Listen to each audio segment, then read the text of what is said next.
जय हिंद साथियों, आपका स्वागत है एबीपी क्लासेस में। साथियों, आज जो है हम लोग सिंधु घाटी सभ्यता के पार्ट 2 लेक्चर को करेंगे। सिंधु घाटी जो सभ्यता है हम लोग का इंडस वैली सिविलाइजेशन है, इंडस वैली सिविलाइजेशन का हम लोग पार्ट 2 करेंगे।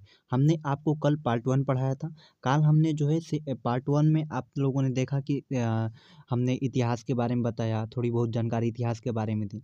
फिर उसके बाद से हमने सिंधु घाटी सभ्यता में कौन कौन टॉपिक पढ़ना उसके बारे में बताया, और लास्ट में हमने सिंधु घाटी सभ्यता की खोज के बारे में बताया। तो आज हम लोग क्या है कि आज हम लोग पार्ट 2 को करेंगे, और पार्ट 2 को करने के बाद आज हम लोग को कौन कौन सा टॉपिक पढ़ना है, ध्यान से बात को समझिएगा। देखिए, हम लोग का आज जो है इन्हीं टॉपिक पर विचार करना है, ये इसी टॉपिक पर सब विचार करना। देखिए, सबसे पहले हम लोग पढ़ेंगे सिंधु घाटी सभ्यता के काल विभाजन को, कि सिंधु घाटी सभ्यता के आखिर काल विभाजन कब किया गया। दूसर का हम लोग पढ़ेंगे निवास करने वाली प्रजातियां, कि आखिर सिंधु घाटी सभ्यता को किसने बसाया था। और तीसर का हम लोग पढ़ेंगे कि सभ्यता के निर्माता के संबंध में सिद्धांत। देखिए क्या है कि एक्चुअली जब कहा गया, हम आपको पहले ही बताएं कि सिंधु घाटी सभ्यता की जो लिपि है वो मिली नहीं है। लिपि तो मिला है, लेकिन आज तक से उसे पढ़ा नहीं गया है। जब पढ़ा नहीं गया है तो ये बात स्पष्ट नहीं होता है कि सिंधु घाटी सभ्यता को एक्चुअल किन लोगों ने बसाया था। तो अलग अलग पुरातात्विक विदों और इतिहासकारों ने अलग अलग सिद्धांत दिया, ठीक है। तो उसके बारे में पढ़ेंगे। फिर हम लोग पढ़ेंगे कि सभ्यता का नामकरण, जो एक्चुअली सिंधु घाटी सभ्यता है तो इसे कई नामों से पुकारा जाता है। हमने आपको स्टार्टिंग क्लास में बताया था कि इसे हड़प्पा सभ्यता, सिंधु घाटी सभ्यता, मेलुआ सभ्यता, कई नामों से पुकारा जाता है। अब आखिर काहे पुकारा जाता है, सब आज की क्लास में हम लोग कवर कर लेंगे। और तीसरा का तीन समकालीन सभ्यता, यानी कि इसके काल में कौन कौन सभ्यता थे, यानी कि जब सिंधु घाटी सभ्यता था तो उस समय विश्व में कौन कौन सभ्यता थी, इसको हम लोग पढ़ेंगे। और लास्ट में हम लोग पढ़ लेंगे सभ्यता का विस्तार, यानी कि कहा जाए तो पहला टॉपिक, दूसरा टॉपिक और तीसरा टॉपिक, और साथ ही साथ में चौथा और पांचवा और छठवां, मतलब 6 गो टॉपिक पे एक्चुअली क्या है ना कि हम लोग को बात करना है।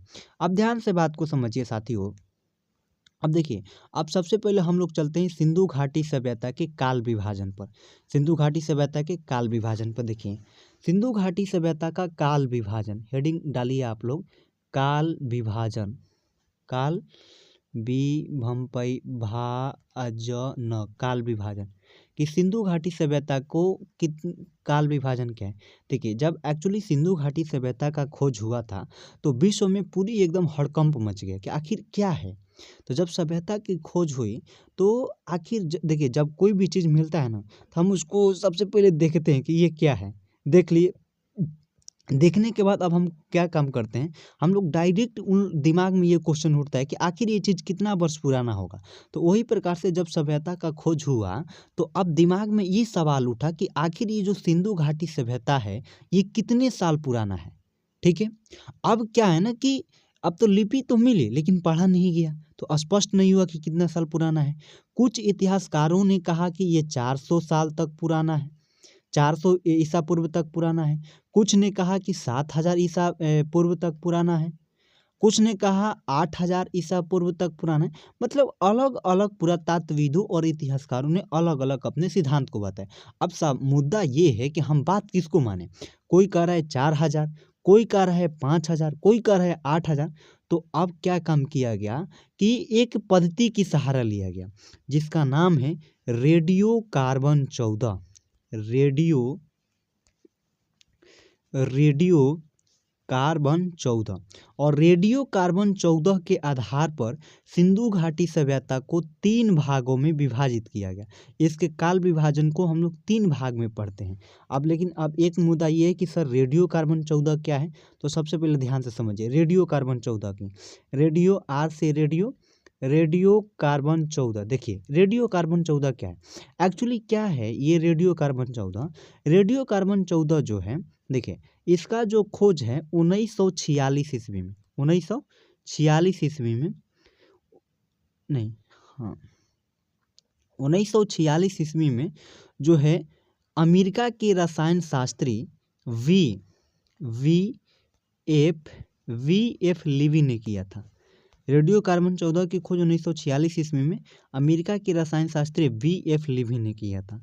रेडियो कार्बन 14 एक ऐसा पद्धति है जिस पदार्थ में कार्बन 14 की मात्रा कार्बन 14 की मात्रा जितना कम होगा, ये कम का साइन है, जितना कम होगा तो वह पदार्थ उतना ही पुराना होगा।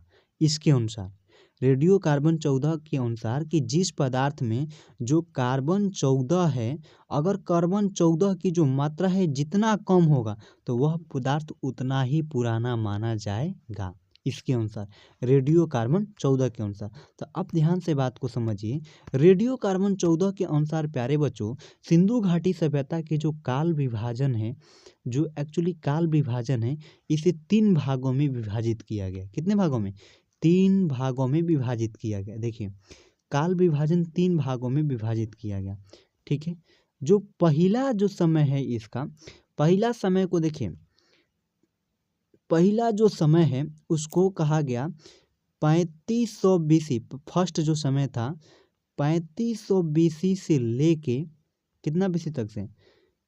2500 BC तक से, ये फर्स्ट फेज था, ये पहला काल समय था। 3500 से लेके 2500 BC तक से ये पहला समय। और दूसर का जो समय था वो 2500 BC से लेके 1750 BC। अब BC AD क्या है आपको हम पिछली क्लास में बता दिए हैं। BC की मतलब होता है ईसा मसीह के जन्म से पहले, और AD की मतलब होता है ईसा मसीह के जन्म के बाद। तो पहला है 1500 BC से लेके 2500 BC, और दूसर का है 2500 BC से लेके 1750 BC, और तीसर का जो है 1750 BC से लेके आपको हम कह सकते हैं 1200 BC तक से 3 भागों में इसे डिवीजन किया गया। पहला 3500 से लेके 2500, दूसर का 2500 से लेके 1750, और तीसर का 1750 से लेके 1200 BC। अब ये जो डाटा है तीनों, ये अकॉर्डिंग टू ओल्ड NCERT, मतलब ओल्ड NCERT के अनुसार है।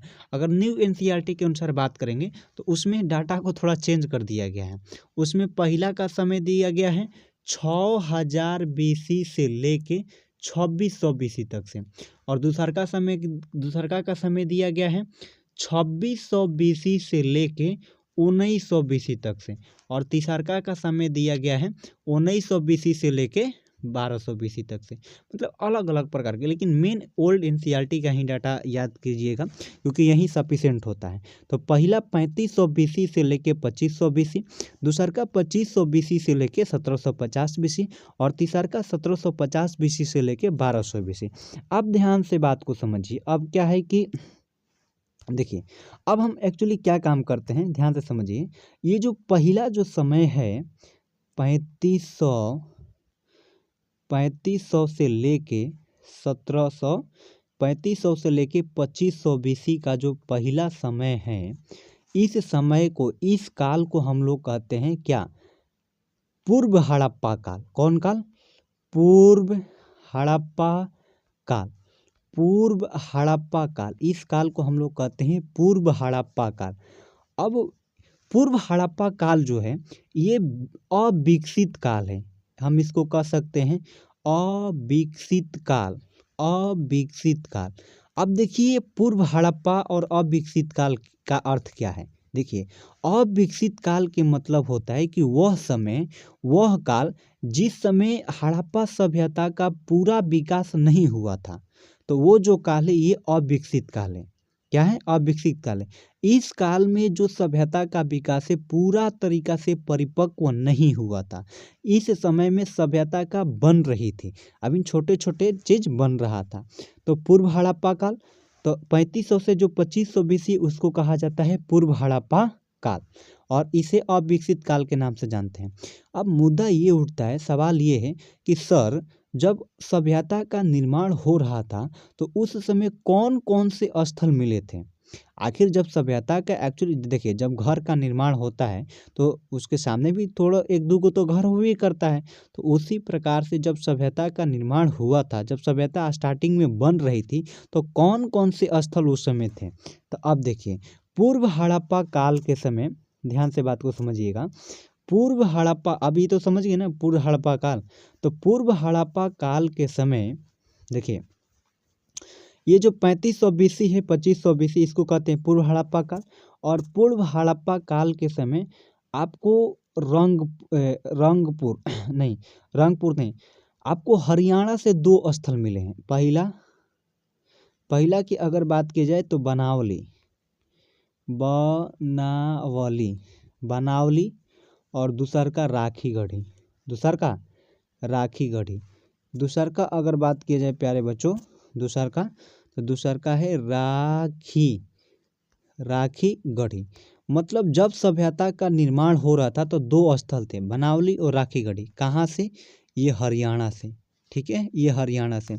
और थर्ड की अगर बात करोगे, थर्ड की अगर बात करोगे तो तीसरा है हम लोग का कौचे, कालीबंगा, कालीबंगा। मतलब क्वेश्चन पूछेगा कि जब सभ्यता का निर्माण हो रहा था तो सिंधु घाटी सभ्यता की कौन कौन से स्थल मिले हैं, तो पहला बनावली, दूसरा राखी गढ़ी, तीसरा का कालीबंगा। प्यारे बच्चों, बनावली और राखी गढ़ी जो है ये हरियाणा से हैं, लेकिन ये जो कालीबंगा है ना, ये कालीबंगा राजस्थान के हनुमानगढ़ जिला, नोट करके लिख लीजिएगा, राजस्थान के हनुमानगढ़ जिला से हैं। अब एक बात और हम आपको बताते हैं कि ये जो कालीबंगा है ना, कालीबंगा, ये तीनों काल में रहा है। 3500 से लेके 2500 BC तक से रहा है, इस काल में भी था। 2500 से लेके 1750 उस काल में भी था। और जब सभ्यता अंत के कगार पर पहुंची तभी कालीबंगा था। तो क्वेश्चन यहाँ से ऑब्जेक्टिव पूछेगा कि ऐसा कौन सा स्थल है जो तीनों समय में रहा, तो ये हो जाएगा हम लोग का कालीबंगा। तो ये हम लोग का पहला काल। पहला काल के बाद अब ध्यान से बात को समझिए, अब हम लोग का आता है सेकेंड फेज, जो सबसे मेन इम्पोर्टेंट है। 2500 BC से लेके 2500 से लेके 1700, 2500 से लेके 1750 तक से, ये है हम लोग का दूसरा सेकेंड फेज जिसको हम लोग कहते हैं। देखिए, इस काल को हम लोग कहते हैं केवल हड़प्पा काल। ये वो था पूर्व हड़प्पा काल, लेकिन ये जो था केवल हड़प्पा काल था, हड़प्पा, केवल हड़प्पा काल था। इतना बात क्लियर हो गया। और इस काल को कहा जाता है विकसित काल। कौन काल? विकसित काल। विकसित काल के मतलब हम बता दिए कि वह काल जिसमें सभ्यता पूरा तरीका से फल फूल गई, एकदम पूरा तरीका से उसका विकास हुआ, तो वो जो काल था वो विकसित काल था। और विकसित काल के समय बड़े बड़े नगर मिले हैं, बड़े बड़े क्या मिले हैं? नगर मिले हैं, बड़े बड़े नगर मिले हैं, ठीक है। और इसी काल में ही आपको हम बता दे रहे हैं बहुत सारे स्थल मिला। पहला हड़प्पा, पहला के अगर स्थल की बात किया जाए तो ध्यान से बात को समझिए। देखिए, स्थल में अगर बात किया जाए तो देखिए ध्यान से 2500 से लेके 1750 BC तक हो गया। अब ध्यान से समझिए, स्थल की अगर बात किया जाए तो स्थल में पहला मिल गया आपका हड़प्पा, पहला हो गया हड़प्पा।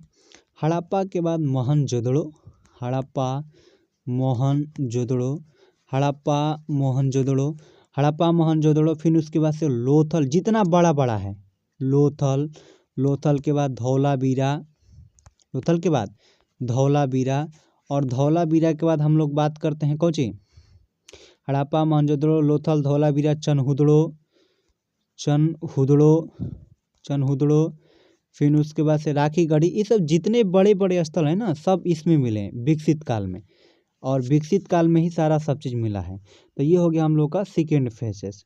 सेकेंड फेसेस के बाद अब हम लोग का आता है, ध्यान से बात को समझिए, अब हम लोग का आता है कौन? थर्ड वाला, यानी कि जब सभ्यता पतन के कगार पर पहुंची तब, यानी कि 1750 से लेके 1900 नहीं, 2500 से लेके 1750, तो 1750 से लेके 1900, इस काल को कहा गया पतन के काल। कौची के काल? पतन के काल। पतन के मतलब समझ रहे हैं? पतन के काल के मतलब होता है कि जब सभ्यता का अंत हुआ, पतन के काल। और पतन के काल को, पतन के काल के समय कौन कौन स्थल मिला, तो एक तो कालीबंगा फिक्स है, पतन के काल के समय ये तीनों काल में रहा है। फिर उसके बाद से पतन के काल में प्यारे बच्चों सबसे पहले रंगपुर, रंगपुर, अब सब लिखवाएंगे, स्थल पढ़ाएंगे तो सारा सब चीज़ लिखवा देंगे कि रंगपुर कहाँ से मिला है, ये सब कहाँ से मिला है। रंगपुर रोजदी, ये गुजरात से मिला है, ये पतन के काल में थे। रंगपुर रोजदी के बाद प्यारे बच्चों, रंगपुर रोजदी क्लियर हो गया। रंगपुर रोजदी के बाद अब ध्यान से बात को समझिए, रंगपुर रोजदी, रंगपुर के बाद अब हम लोग ध्यान से समझेंगे, आप लोग समझिएगा।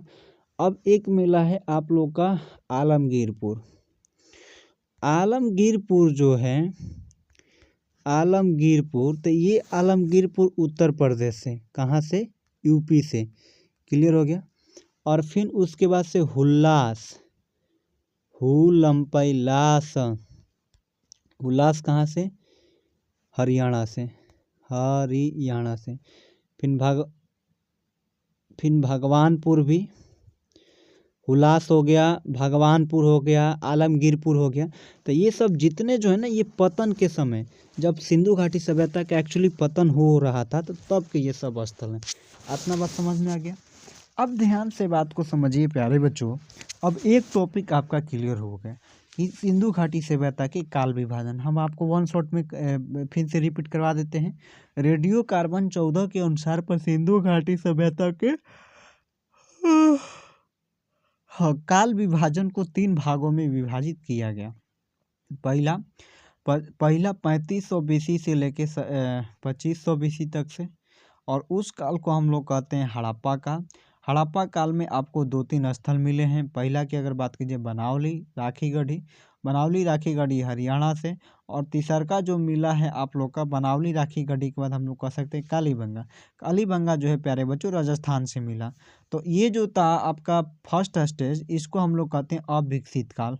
अविकसित काल के मतलब होता है कि जब सभ्यता का विकास नहीं हुआ था, यानी कि जब सभ्यता स्टार्टिंग में बन रही थी, तब उस काल को हम लोग कहते हैं अविकसित काल। और दूसरा का काल होता है 2500 से लेकर 1750 बीसी तक से। और ये जो काल है प्यारे बच्चों, इसको हम लोग कहते हैं विकसित काल। विकसित काल के मतलब होता है कि जब सभ्यता पूरी तरीके से परिपक्व हो गई होगी, यानी कि सभ्यता का विकास पूरा तरीका से हो गया होगा, तो उससे हम लोग कहते हैं विकसित काल। विकसित काल के समय प्यारे बच्चों आपको बड़े बड़े नगर मिले थे।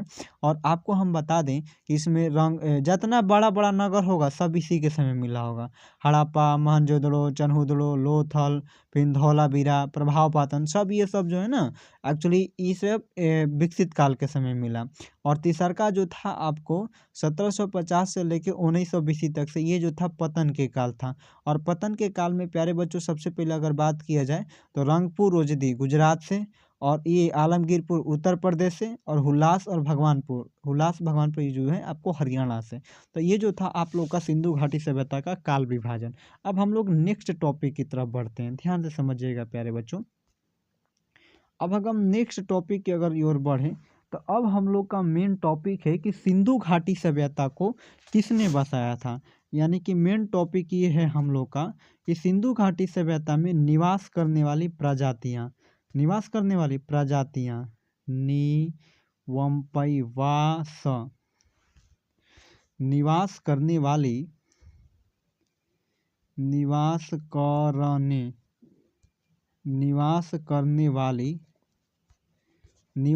वाली प्रजातियाँ, कि आखिर एक्चुअली क्या है कि सिंधु घाटी सभ्यता को किन किन लोगों ने बसाया था। अब देखो प्यारे बच्चों, क्या है कि इस बात को ढूंढना, पता लगाना बहुत मुश्किल है कि एक्चुअली इस सभ्यता को किसने बसाया था। तो अब क्या काम किया गया ना, कि सबसे पहले अब इसको पता लगाने के लिए सबसे पहले क्या काम किया गया कि मानव का जो कंकाल है, जो आपका बॉडी है मानव का, उसको खोजा गया। क्यों, क्या है देखो, अगर मानव का कंकाल खोज लिया जाएगा तो उससे पता चल जाएगा कि ये कौन सा आदमी थे। तो मानव को कंकाल को खोजा गया, और मानव कंकाल को रिसर्च किया गया, बहुत एकदम उस पर काम किया गया। तो मानव कंकाल की रिसर्च के आधार पर ये पाया गया कि सिंधु घाटी सभ्यता में 4 प्रकार की प्रजातियां निवास करती थी। कितने प्रकार की प्रजाति? 4 प्रकार की प्रजाति निवास करती थी सिंधु घाटी सभ्यता में। अब ध्यान से बात को समझिए कि अब कौन कौन प्रजाति जो है निवास करते थे। 4 प्रकार की प्रजाति कौन कौन? फर्स्ट ऑफ ऑल की बात करते हैं तो पहला है आप लोग का भूमध्य सागरीय। पहला भूमध्य सागरीय। और दूसरा का है आप लोग का ऑस्ट्रेलाइड। दूसरा है आप लोग का कौन सी? दूसरा है आप लोग का ऑस्ट्रेलाइड, ठीक है। और तीसरा है आप लोग का मंगोलाइड। तीसरा क्या है? तीसरा है आप लोग का मंगोलाइड। और चौथा है आप लोग का अल्पाइन। अल्पाइन, थोड़ा नाम अटपटा है लेकिन क्या कीजिएगा, याद करना है। तो सिंधु घाटी सभ्यता के एक्चुअली 4 प्रकार, सिंधु घाटी सभ्यता में 4 प्रकार की प्रजातियां निवास करती थी। पहला अगर बात की जाए तो भूमध्य सागरीय, दूसर का बात किया जाए तो ऑस्ट्रोलाइट, तीसर का मंगोलाइट, चौथा अल्पाइन। और ऐसा माना जाता है कि भूमध्य सागरीय और द्रविड़ जाति के लोग सिंधु घाटी सभ्यता के बसाए थे। ऐसा क्या कम किया जाता है, ऐसा माना जाता है कि सिंधु, अब मानना ही पड़ेगा क्योंकि भैया लिपि तो मिला लेकिन पढ़ा ही नहीं गया। तो सारी चीज़ को जितना हम पढ़ते हैं सिंधु घाटी सभ्यता के बारे में, तो वो चीज़ मान कर या अनुमान लगा कर लिखा गया है। तो ऐसा माना जाता है कि सिंधु घाटी सभ्यता को भूमध्य सागरीय और द्रविड़ जाति के लोग क्या कम किए थे, बसाए थे। इतने बात क्लियर हो गए। अब ध्यान से बात को समझिए ना। तो अब ये हो गया कितनी प्रकार की प्रजातियां निवास करती थी, तो 4 प्रकार की प्रजाति निवास करती थी। पहला भूमध्य सागरीय, दूसर का ऑस्ट्रेलाइट, तीसर का मंगोलाइट और चौथा अल्पाइन। और ऐसा माना जाता है कि भूमध्य सागरीय और द्रविड़ जाति के लोग इस सभ्यता के वास्तविक संस्थापक थे। अब एक नेक्स्ट टॉपिक आता है कि निर्माता संबंधी सिद्धांत, सभ्यता के निर्माण के संबंध में सिद्धांत। निर्माता संबंधी, एक मिनट रुकिए, इसको रेजर करते हैं, थोड़ा ढंग से लिखा जाए। निर्माता संबंधी सिद्धांत, निर्माता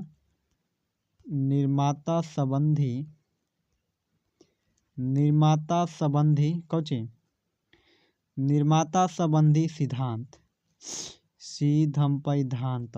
कि एक्चुअली क्या है ना, देखिए अलग अलग पुरातत्वविदों और अलग अलग इतिहासकारों ने सिंधु घाटी सभ्यता के निर्माण के संबंध में अलग अलग सिद्धांत दिया। कि जैसे पहला अगर बात किया जाए, नोटेट करते चलिएगा, पहला जो है डॉक्टर लक्ष्मण वधस्वरूप, डॉक्टर लक्ष्मण वधस्वरूप ने कहा कि एक्चुअली सिंधु घाटी सभ्यता को किसने बसाया था, आर्य लोगों ने बसाया था। किसने बसाया था, आर्य लोगों ने। लेकिन प्यारे बच्चों ये बात सही नहीं होता। कहो अब कैसे, देखिए अगर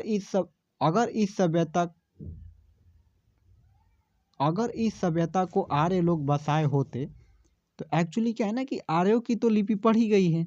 तो जब अगर एक्चुअली इस सभ्यता को आर्य लोग बसाए होते तो इनकी लिपि तो पढ़ी गई है, क्योंकि वैदिक सभ्यता जब हम पढ़ेंगे तो उसमें सारी की आर्य की लिपि पढ़ी जा चुकी है। तो जब इनकी लिपि पढ़ी गई है, अगर ये लोग आर्य लोग सिंधु घाटी सभ्यता को बसाते तो सिंधु घाटी सभ्यता की लिपि भी पढ़ी जाती प्यारे बच्चों, लेकिन आज तक से पढ़ी नहीं गई है। तो ये बात को उतना सही माना नहीं गया कि बस कल यहाँ बता दिए गए कि अच्छा ठीक है आर्य लोग बसाए थे। और पहला हो गया।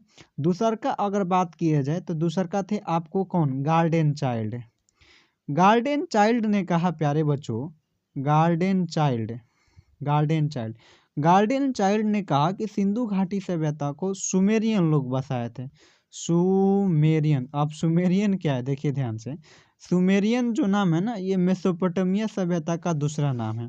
जैसे एक व्यक्ति का दो नाम होता है ना, तो वही प्रकार से जो मेसोपोटामिया की सभ्यता है उसके दो नाम है। पहला मेसोपोटामिया की सभ्यता, दूसरा का सुमेरियन सभ्यता। ये भी बात प्यारे बच्चों उतना सटीक नहीं बैठता है। ऐसा क्यों, क्योंकि मेन बात है लिपि। अब मान लीजिए कि जो मेसोपोटामिया की सभ्यता है उसकी लिपि को पढ़ लिया गया है, जो आपका वैदिक सभ्यता है उसकी लिपि को पढ़ लिया गया है। तो जब अगर ये लोग वैदिक सभ्यता के लोग सिंधु घाटी सभ्यता को बसाते या मेसोपोटामिया की सभ्यता के लोग सिंधु घाटी सभ्यता को बसाते तो लिपि तो पढ़ी जाती, क्योंकि उन लोग की लिपि पढ़ी गई है। लेकिन सिंधु घाटी सभ्यता की एक्चुअली लिपि पढ़ी नहीं गई, तो इससे यह साबित होता है कि इन लोग इस सभ्यता को बसाए नहीं था। बस कल पढ़ लेना है कि गार्डन चाइल्ड जो थे इन्होंने कहा कि सुमेरियन या मेसोपोटामिया सभ्यता के लोग इस सभ्यता को क्या कम किए थे, बसाए थे। अब तीसरा अगर बात किया जाए प्यारे बच्चों तो दयाराम साहनी ने कहा कि देखिए, तीसरा अगर सिद्धांत की बात किया जाए तो तीसरा थे आप लोग का दयाराम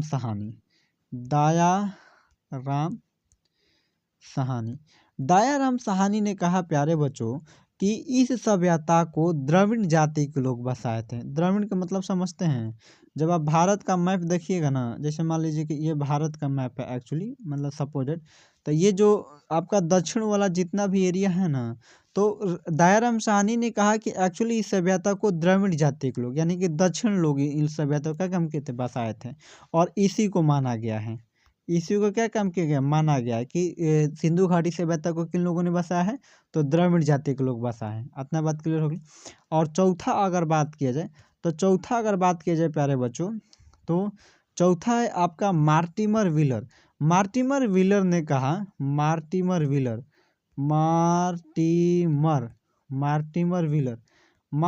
व्हीलर ने कहा प्यारे बच्चों कि इस सभ्यता को किसने बसाया था, इस सभ्यता को बसाए थे दसणु या दास लोग। इस सभ्यता को एक्चुअली दसणु या दास लोग बसाए थे। किसको, सिंधु घाटी सभ्यता को। तो ये तो हो गया प्यारे बच्चों निर्माता संबंधी सिद्धांत। हम फिर से वन शॉट मार दे रहे हैं।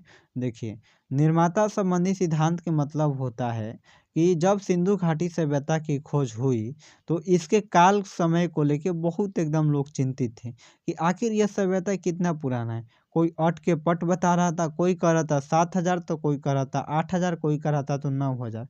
अब सवाल ये उठता है कि आखिर हम बात माने तो माने किसकी। तो सबसे पहले रेडियो कार्बन 14 की सहारा लिया गया, कार्बन 14 की सहारा लिया गया, और इस कार्बन 14 पद्धति के आधार पर यह तय किया गया कि ये जो सिंधु घाटी सभ्यता का जो काल विभाजन है वो कितने प्रकार से, 3 प्रकार से होता है। अपना बस समझ में। फिर उसके बाद से अब ये अथु किया गया कि आखिर सिंधु घाटी सभ्यता को एक्चुअली किन लोगों ने बसाया था। तो सिंधु घाटी सभ्यता में 4 प्रकार की प्रजातियां निवास करती थी। पहला ऑस्ट्रेलाइट, दूसरा का मंगोलाइट, और तीसरा अल्पाइन, और चौथा की अगर बात किया जाए, पहला भूमध्य सागरीय, दूसरा का ऑस्ट्रेलाइट, तीसरा का मंगोलाइट, और चौथा अल्पाइन। और ऐसा माना जाता है कि भूमध्य सागरीय और द्रविड़ जाति के लोग ही क्या काम किए थे, सभ्यता के वास्तविक संस्थापक थे। अब ध्यान से बात को समझिए। अब जो नेक्स्ट हेडिंग आता है, ये तो हो गया सभ्यता का नामकरण। हाँ, अब नेक्स्ट हेडिंग जो होता है प्यारे बच्चों, सभ्यता का नामकरण है कि आखिर सभ्यता को किस किस नामों से पुकारा जाता है। देखिए, अगर सभ्यता के नामकरण की बात किया जाए तो सिंधु घाटी सभ्यता को कई 3 नाम से गुजारा जाता है। पहला की अगर बात की जाए तो ध्यान से समझिए, सिंधु घाटी सभ्यता को कितने नाम से, इंडस वैली जो सिविलाइजेशन है, इंडस वैली जो सिविलाइजेशन है प्यारे बच्चों, इसे 3 नाम से पुकारा जाता है। पहला अगर बात किया जाए तो सिंधु घाटी सभ्यता। सिंधु घाटी सभ्यता इसे इसलिए कहा जाता है क्योंकि इसका जो स्वार्थिक स्थल यानी कि सबसे ज़्यादा स्थल जो है, घर द्वार या जमीन जो भी कुछ बा, कहाँ मिला है, सिंधु घाटी में। किस घाटी में, सिंधु घाटी में मिला है। तो इसलिए इसे सिंधु घाटी सभ्यता के नाम से जाना जाता है, पहला चीज़। दूसरा का है आपका दूसरा का है, हम लोग कह सकते हैं, पहला सिंधु घाटी सभ्यता, दूसरा का है सिंधु हड़प्पा सभ्यता, दूसरा का है हड़प्पा सभ्यता। हड़प्पा सभ्यता क्यों इसे कहा गया, क्योंकि देखिए प्यारे बच्चों, सिंधु घाटी सभ्यता का जो प्रथम खोजा गया स्थल था कौन सी था, हड़प्पा था। पहला कौन सी था, हड़प्पा था। पहला अगर बात किया जाए तो सिंधु घाटी सभ्यता था। और सिंधु घाटी सभ्यता क्यों कहा जाता है, क्योंकि स्वार्थिक स्थल सिंधु घाटी में खोजा गया। दूसरा का हड़प्पा था। हड़प्पा क्यों कहा गया, क्योंकि प्रथम खोजा गया स्थल कौन सी था, हड़प्पा था। हड़प्पा के बाद प्यारे बच्चों अब तीसरा का नाम आता है। देखिए ध्यान से, तीसरा का आपको इम्पोर्टेंट समझना है। देखिए, तीसरा का अगर बात किया जाए तो मेसोपोटामिया के जो लोग थे वो सिंधु घाटी सभ्यता को क्या कहकर बुलाते थे, सिंधु घाटी सभ्यता को जो मेसोपोटामिया के लोग हैं उसे मैलुआ कहकर बुलाते थे। मैलुआ कहकर क्या काम करते थे, बुलाते थे सिंधु घाटी सभ्यता को। और मैलुआ जो है ये नाविकों का देश है। क्वेश्चन पूछा है कि मैलुआ किसका दोष है, मैलुआ किसका देश है, मैलुआ किसका दोष है, तो नाविकों का देश है। किसका देश है, नाविकों का देश है, ठीक है। और मैलुआ जो है हाजी पंछी के लिए प्रसिद्ध है। कौन पंछी, हाजी पंछी के लिए प्रसिद्ध है। और हाजी पंछी वास्तव में क्या था, मोर था। क्या था, मोर था। क्या था, मोर था। और तीसरा का हो गया। चौथा में प्यारे बच्चों इसे सरस्वती सभ्यता के नाम से भी जाना जाता है। तो ये तो सिंधु घाटी सभ्यता का कुछ नामकरण। अब सिंधु घाटी सभ्यता के नामकरण के बाद अब हम लोग का अगला टॉपिक आ जाता है। ध्यान से समझिए कि एक्चुअली सिंधु घाटी सभ्यता के समय कौन कौन सी सभ्यता थी, यानी कि समकालीन सभ्यता। समकालीन सभ्यता के मतलब होता है कि उसी काल में, जिस समय सिंधु घाटी सभ्यता थी तो उसी काल में कौन कौन सी सभ्यता थी। तो अब ध्यान से समझिए, विश्व में 4 प्रकार की सभ्यता ही पढ़ना है। पहला सिंधु घाटी सभ्यता, दूसर का अगर बात किया जाए तो मेसोपोटामिया की सभ्यता, या हम बात कर रहे हैं मेसोपोटामिया को और नाम से जाना जाता है, इसे सुमेरियन सभ्यता के नाम से जाना जाता है। और तीसर का अगर बात किया जाए तो ये हो गया। तीसर का अगर बात किया जाए तो चीन की सभ्यता, और चौथा अगर बात किया जाए तो मिस्र की सभ्यता। अब ध्यान से समझने वाली बात यह है प्यारे बच्चों कि जो आपका मान लीजिए कि मेसोपोटामिया की सभ्यता है, इसे हम लोग किस नाम से जानते हैं? मेसोपोटामिया की सभ्यता जो है इसे सुमेरियन सभ्यता के नाम से जानते हैं। और जो मेसोपोटामिया की सभ्यता है, एक्चुअली आप गौर कीजिएगा हम क्या बोल रहे हैं कि जो मेसोपोटामिया की सभ्यता है ना, विश्व की सबसे प्राचीन सभ्यता है। विश्व की सबसे प्राचीन सभ्यता कौन सी है? तो मेसोपोटामिया की सभ्यता। और विश्व की सबसे बड़ा और सबसे विकसित सभ्यता कौन सी है? तो Indus valley civilization, Indus valley civilization. और विश्व का सबसे बड़ा प्राचीन सभ्यता कौन सी थी? तो मेसोपोटामिया की सभ्यता। अब ध्यान से बात को समझिए, मेसोपोटामिया की सभ्यता के बाद अब तीसर का अगर बात की जाए कि तीसर का है कौन, तो देखिए इंडस वैली सिविलाइजेशन, और ये आप लोगों का हो गया कोची सिंधु घाटी सभ्यता।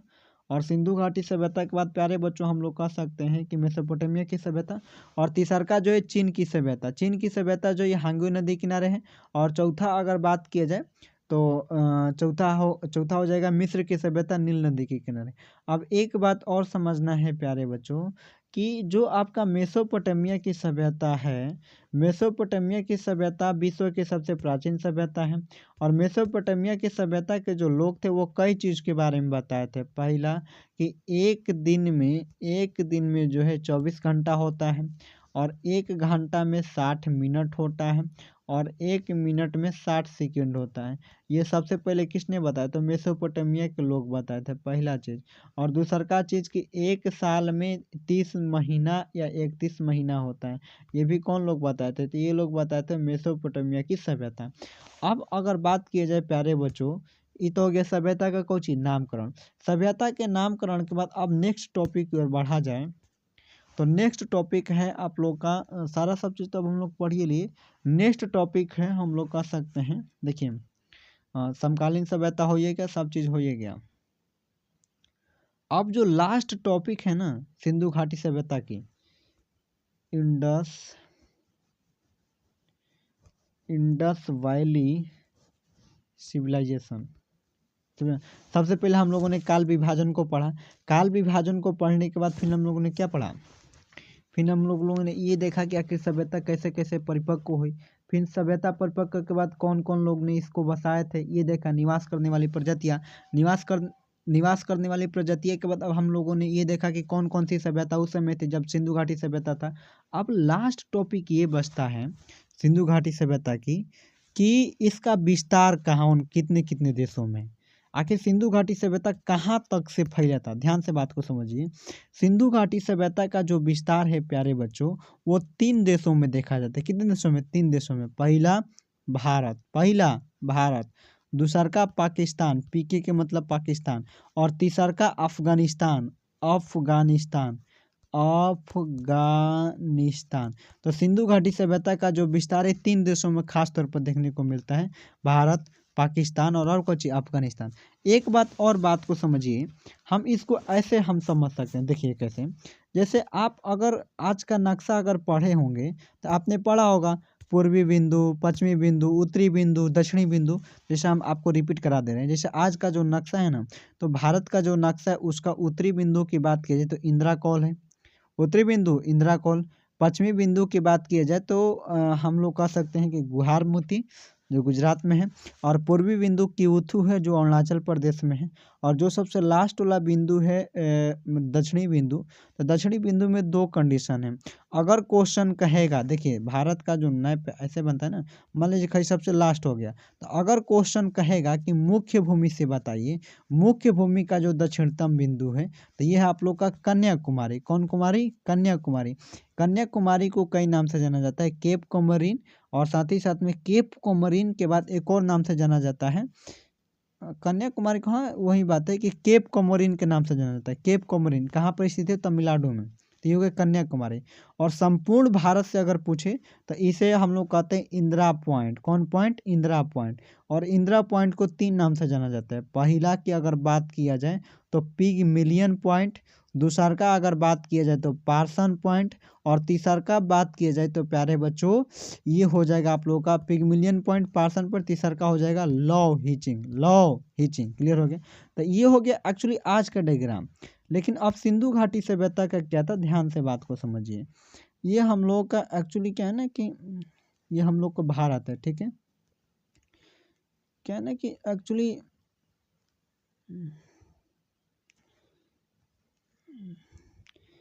ये हम लोग का प्यारे प्यारा सा भारत है, ठीक है ना।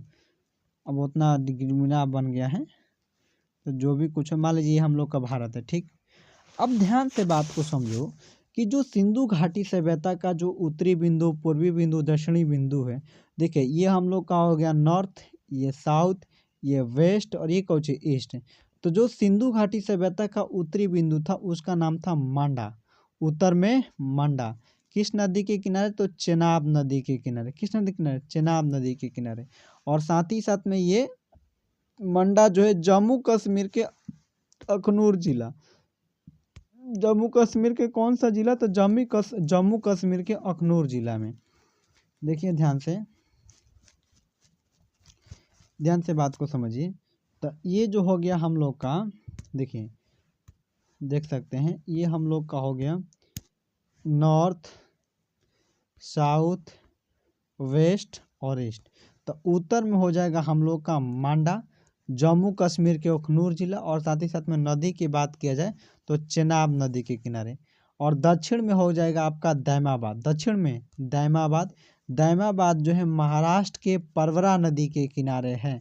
और दैमाबाद से कांसे का रथ मिला था, और जिससे यह साबित होता है कि यह सभ्यता क्या थी? कांसा युगीन सभ्यता थी। और थर्ड अगर बात किया जाए तो जैसे पश्चिमी बिंदु की अगर बात किया जाए तो पश्चिमी बिंदु जो है हम लोग कह सकते हैं ये मंडा हो गया, उत्तर में मंडा, दक्षिण पश्चिमी बिंदु जो है बलूचिस्तान पाकिस्तान। और ये जो किस नदी किनारे स्थित है? तो ये है हम लोग का दासक नदी। कौन सी नदी? दासक नदी। मंडा चेनाब नदी, और दक्षिण में दैमाबाद जो है महाराष्ट्र के परवरा नदी। कौन नदी? परवरा नदी, महाराष्ट्र के अहमदनगर जिला। और एक और बच गया हम लोग का कौन सी? पूर्वी बिंदु। तो जो पूर्वी बिंदु का नाम है उत्तर में मंडा, दक्षिण में अगर बात किया जाए तो दैमाबाद हो गया। पूरब में अगर बात किया जाए तो पूरब का जो सिंधु घाटी सभ्यता का एक्चुअली बिंदु था वो क्या था?